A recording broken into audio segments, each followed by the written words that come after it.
We often have an idea of what we want to bring into our life, have a vision of who we want to be, have a desire. But the biggest thing that's blocking us from stepping into that truth is the belief. Now, if these negative beliefs are very strong in you, then how can you possibly create a loving, joyous, prosperous, healthy life? Somehow your subconscious beliefs would always be contradicting you and making sure you do not obtain your goals. I find that resentment, criticism, guilt, and fear cause more problems in our bodies and in our experiences than anything else. These feelings come from blaming others and not taking responsibility for our own lives. You see, if we are all responsible for everything that happens in our lives, then there is really no one to blame. Whatever is happening out there is only a mirror of our own inner thinking. When we have a problem, a difficulty, a struggle that is located inside, and we're looking for the solution outside, someplace outside of ourselves. It would be like going to the doctor and telling him all of your symptoms. And the doctor says, oh boy, you've got a lot of symptoms. And he starts writing out prescriptions. You need a prescription for this symptom, you need a prescription for that symptom.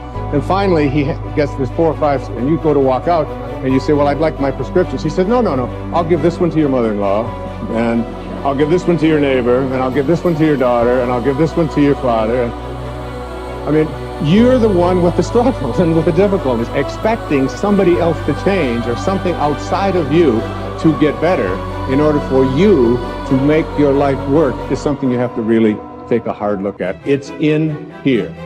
We have to feel love for ourselves and love for life in order for us to have love in our life.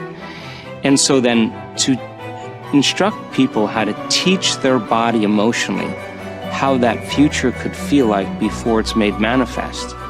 If they do it properly, their body as the unconscious mind begins to believe it's living in that future reality in the present moment. And they're beginning to signal new genes in new ways that begins to change their body to look like the event has already occurred. So we need new ways of thinking, new ways of living, and it comes down to something very simple. The most simple is about love.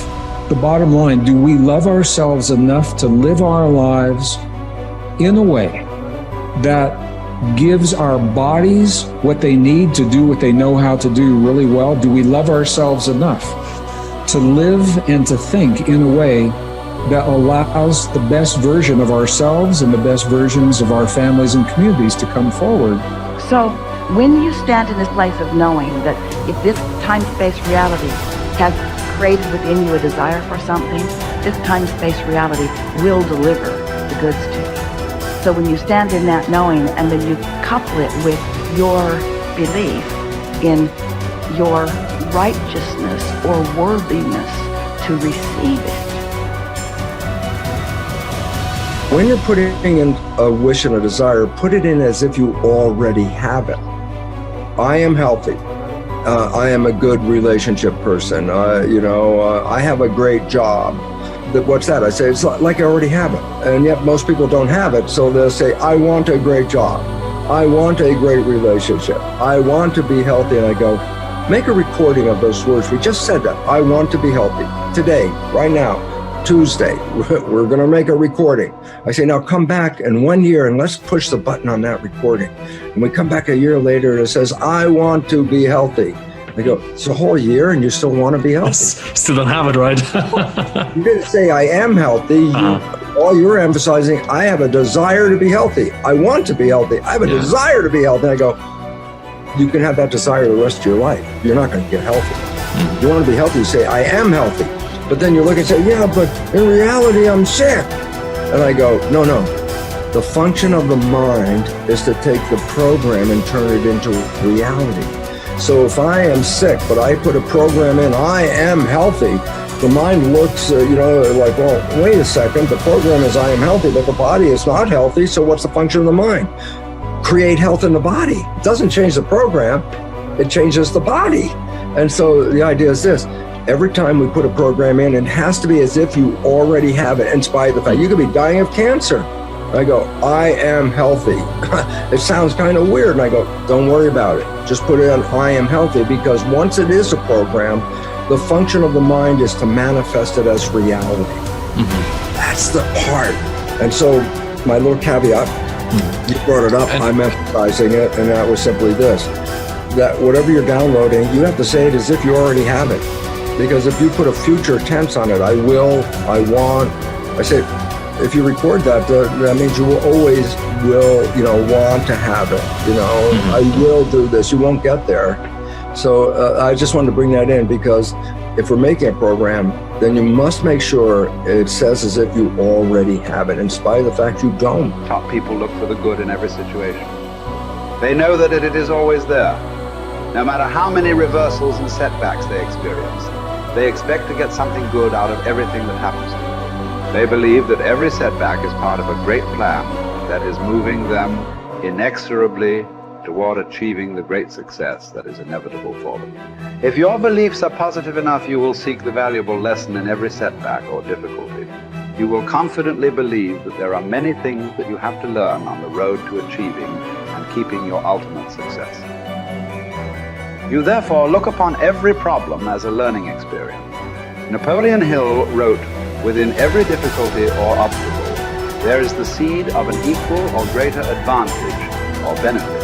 With this kind of an attitude, you benefit from everything that happens to you, positive or negative, as you move upward and onward toward achieving your major definite purpose. There is a law of reversibility in psychology and metaphysics that says you are more likely to act yourself into feeling a particular way than you are to feel yourself into acting. What this means is that when you start off, you may not feel like the great success that you desire to be. You will not have the self-confidence that comes from a record of successful achievement. You will often doubt your own abilities and fear failure. You will feel that you are not good enough, at least not yet.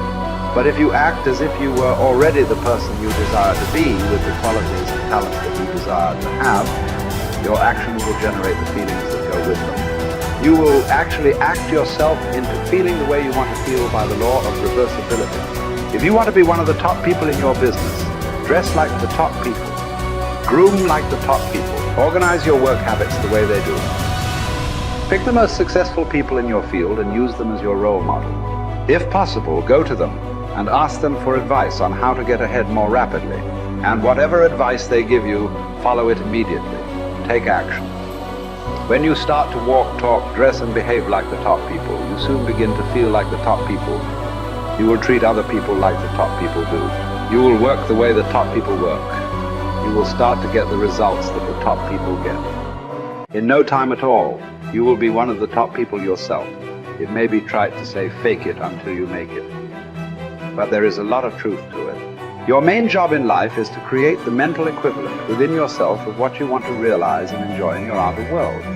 Your focus must be on creating the beliefs within yourself that are consistent with great success you want to be in your outer world. You achieve this by challenging your self-limiting beliefs, rejecting them, and then acting as if they did not exist.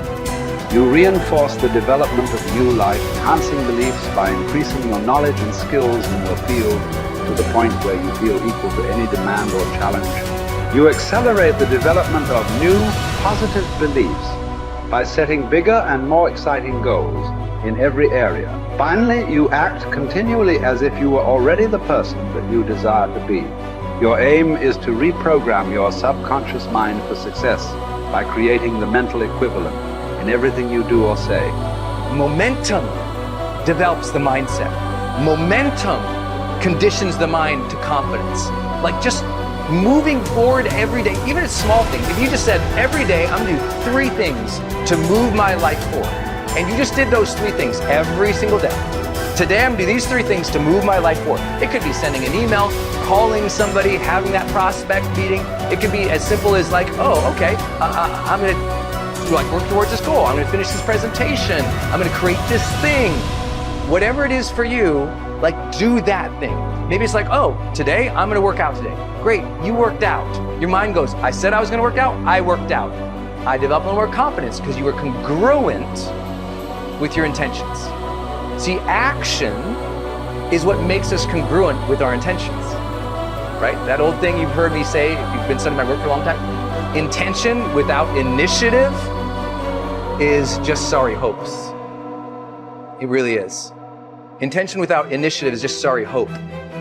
You have to apply yourself again.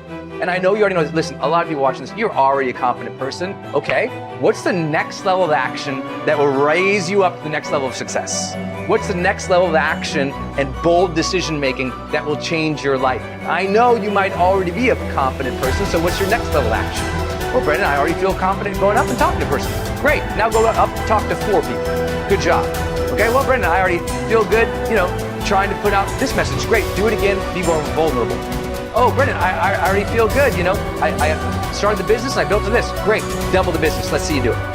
So when you challenge yourself to take actions that are a little bit outside your pay grade, a little bit outside your comfort zone, and you actually follow through, congruence comes in and you go, I set that intention, it was hard, I took the challenge, and I made it happen.